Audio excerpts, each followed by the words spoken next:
This is my 2011 Imac, no 2010 Imac, 21.5 inch. It's currently running OS Catalina unsupported using DOS-2's patcher, but today I'm going to give it some upgrades.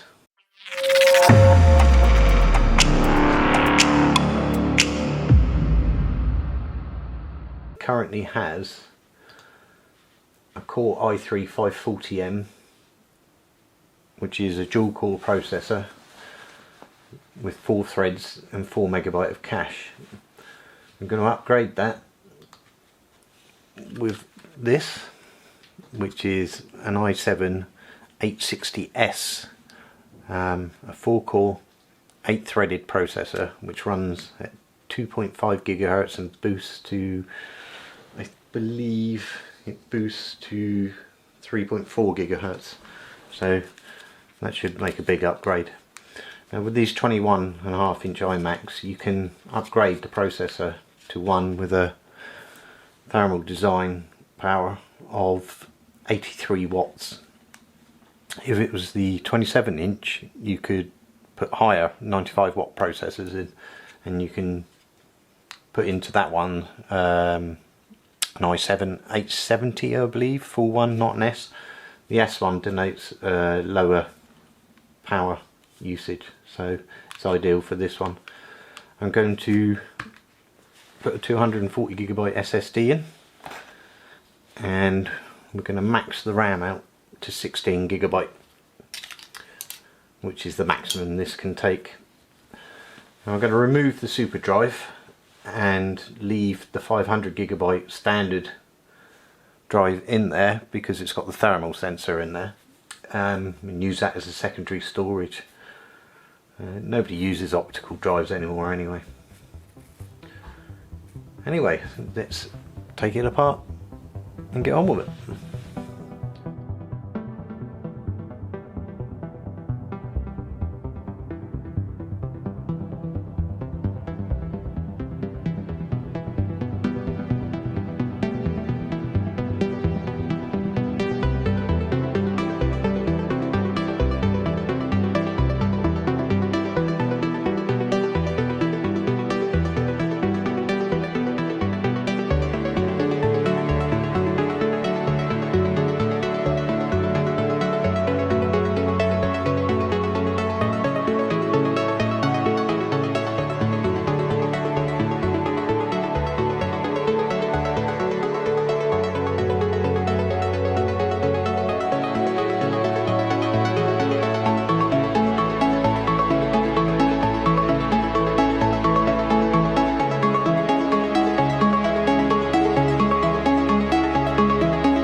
Right, now we're into the Mac, and you can see the existing hard drive there.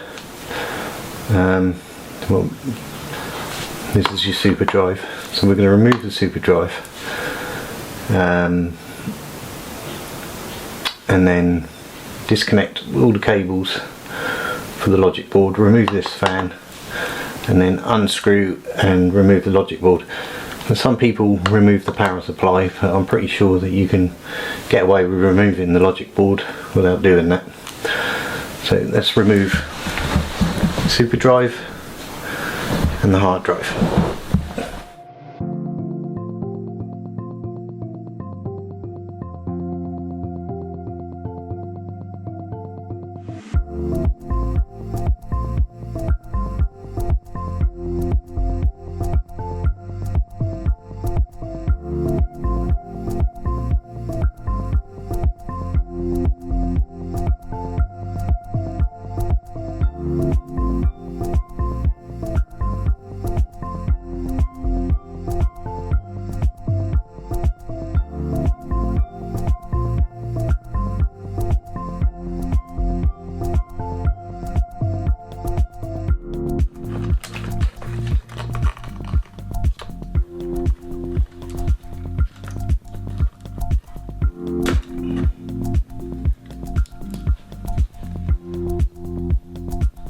that's the main board out. Now we're going to remove the heat sinks. We're going to redo the thermal paste on both the processors and the graphics card.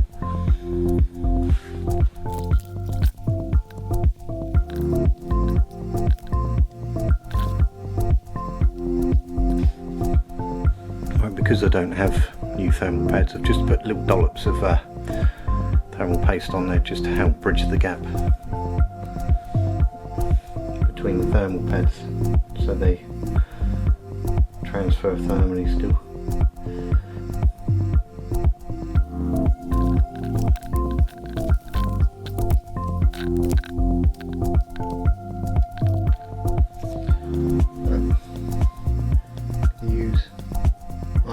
Imac because they run hot, these Imacs. Decent thermal paste in there.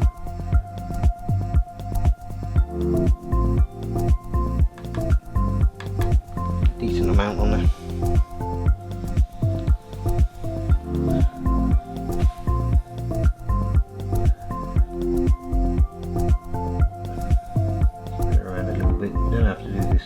Because it spreads itself.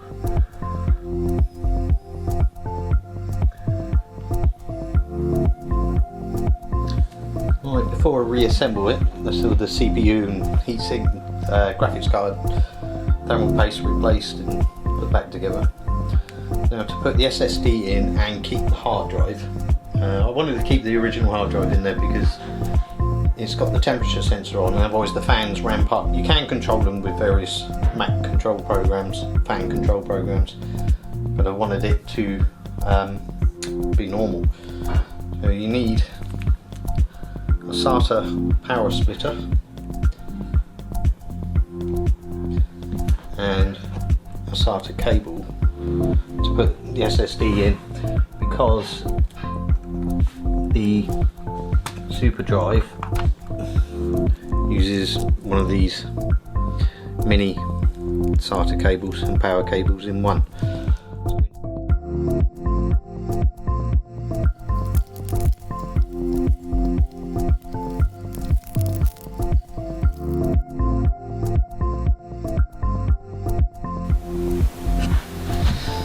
Right, moment of truth. I haven't screwed the screen in case I've got to take it apart, in case it's not working.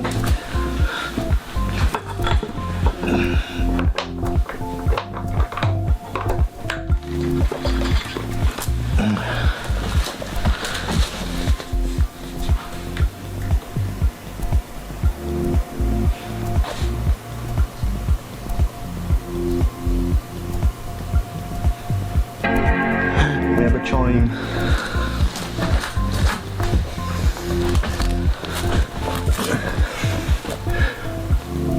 I've put the 16 gigs of RAM in.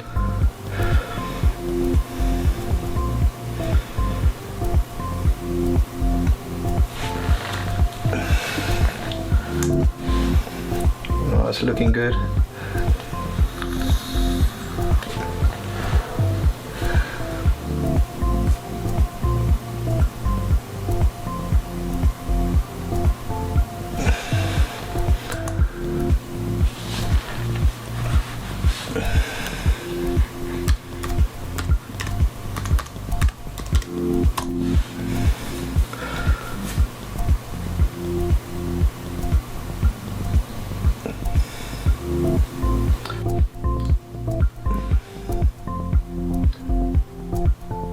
And there we go. It's only picking up 8 gig of RAM though, and I've got 16 in there.